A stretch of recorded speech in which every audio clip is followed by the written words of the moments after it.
ಅಸ್ಲಾಮಲೈಕುಮ್, ನಮಸ್ಕಾರ ಕರ್ನಾಟಕ. ಡ್ಯೂಟಿಗೆ ಓದ್ತಾ ಇದ್ದೀನಿ ಅಂದ್ಕೊಳ್ತಾ ಇದ್ದೀರಾ? ಇಲ್ಲ, ಡ್ಯೂಟಿಗೆಲ್ಲ, ಕಾಲೇಜ್ಗೆ ಬ್ಯಾಗ್ ಹಾಕಿದ್ದೀನಿ ಸೈಡಲ್ಲಿ. ಇವತ್ತು ನಮ್ಮ ಫೇರ್ವೆಲ್, ಅದಕ್ಕೋಸ್ಕರ ಕಾಲೇಜ್ ಕಡೆ ಹೋಗ್ತಾ ಇರೋದು. ಸೀದಾ ಗಾಡಿ ಎತ್ಕೊಂಡು ನಾನು ಹೋಗಿದ್ದೆ ನಮ್ಮ ರುದ್ರ ಹತ್ರ ಹೋಗ್ಬಿಟ್ಟು ಅಲ್ಲಿ ನೋಡಿದೆ ಇವ್ನು ಇವಾಗ ಎದ್ಬಿಟ್ಟು ನಾನು ಬರೋಲ್ಲ ಹಂಗಿಂಗೆ ಅಂತ ಮಾತಾಡ್ತಾಯಿದ್ದ. ಬೈದ್ಬಿಟ್ಟು ಬಾರೋ ಅಂತ ಕರ್ಕೊಂಡು ಹೋದೆ. ನಮ್ಮ ಬಾಲನು ಬಂದಿದ್ದ, ಟೀ ಕುಡಿತಾಯಿದ್ರು ಇಬ್ಬರು.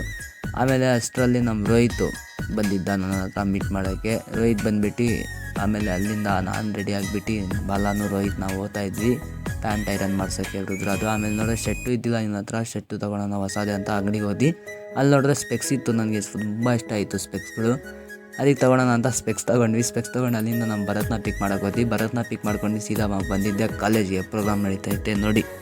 ನಿನ್ನೆ ವ್ಲಾಗ್ ಏನೂ ಹಾಕಿಲ್ಲ ಅಂದರೆ ಏನೂ ಇದ್ದೇ ಇಲ್ಲ, ಎಲ್ಲೂ ಹೋಗೇ ಇಲ್ಲ ವ್ಲಾಗ್ ಆಗೋಕ್ಕೆ. ಅದಕ್ಕೆ ಆಮೇಲೆ ಅಲ್ಲಿಂದ ಅದೆಲ್ಲ ಮುಗಿಸ್ಕೊಂಡು ನಾನು ಸರಿ ಮತ್ತೆ ಬರ್ತೀನಿ ಇವ್ನು ನೋಡಿ ರೆಡಿಯಲ್ಲಿ ಹೆಂಗಿದ್ದ ಇವಾಗ ಹೆಂಗಿದ್ದಾನೆ. ಆಮೇಲೆ ಅದಕ್ಕೆ ಮುಗಿಸ್ಕೊಂಡು ಸೀದಾ ಮನೆ ಹತ್ರ ಬಂದೆ. ಮನೆ ಹತ್ರ ಬಂದುಬಿಟ್ಟು ನೋಡೋ ಅಷ್ಟರಲ್ಲೇ 5:30 6 ಗಂಟೆ ಆಗಿತ್ತು.